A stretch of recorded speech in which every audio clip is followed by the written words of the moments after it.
On a plus de 200 entreprises liées à la filière, que ce soit de l'ingrédient jusqu'au packaging.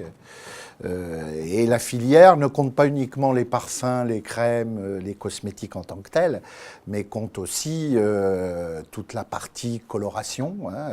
Et pour ce qui concerne les fabrications de pigments, en l'occurrence, la quasi-totalité de la filière de pigmentation et de coloration se trouve dans le Val d'Oise. Donc le Val d'Oise est un pôle très important, à la fois de fabrication, mais de ressources en termes de recherche dans le domaine.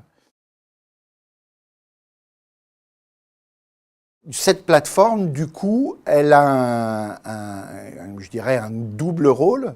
Le premier, c'est de pouvoir mettre au point de nouveaux outils de mesure dédiés à l'efficacité et l'innocuité. Et le deuxième, c'est de pouvoir booster l'innovation des cosmétiques et donc de pouvoir offrir aux petites entreprises la possibilité d'utiliser ces nouveaux outils le plus tôt possible. Donc, on a créé ce qu'on appelle une plateforme mutualisée d'innovation qu'on a appelée Cosmétomique, dont l'objectif est d'avoir un open lab, c'est-à-dire que les entreprises peuvent venir avec leurs produits innovants, en toute sécurité et confidentialité, préparer leurs produits, on leur laisse un petit espace pour préparer leurs produits et de pouvoir passer à des tests directement sur ces nouveaux outils qui sont mis à disposition au sein de la Cosmétomique.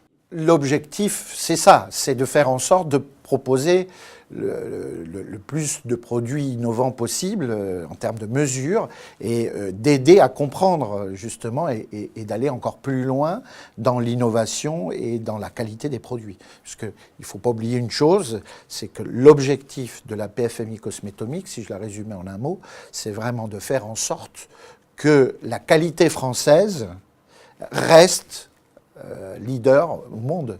Donc c'est notre objectif, c'est de faire en sorte que ce centre soit le centre dédié à la qualité des produits, à la française, et que ça reste le leader au monde.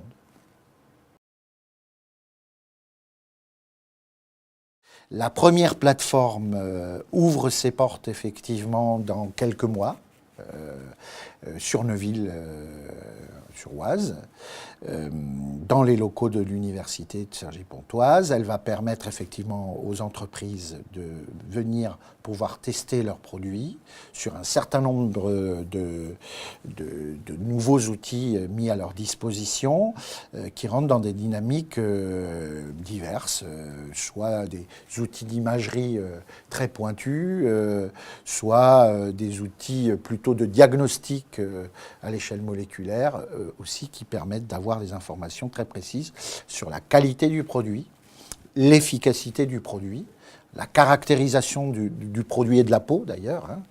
Voilà, donc tout ça c'est quelque chose qui se met en place. Dans le même temps, c'est ce que je vous disais, il y a une dynamique dédiée à la mesure pour les cosmétiques. Donc dans cette dynamique, il est bon de noter qu'en juin prochain, il y aura le premier congrès international, et qui sera récurrent, j'imagine, tous les 2 ans, dédié à la mesure dans les cosmétiques, qui s'appelle COMET. Donc ça sera COMET 2015. Je vous donne rendez-vous au mois de juin.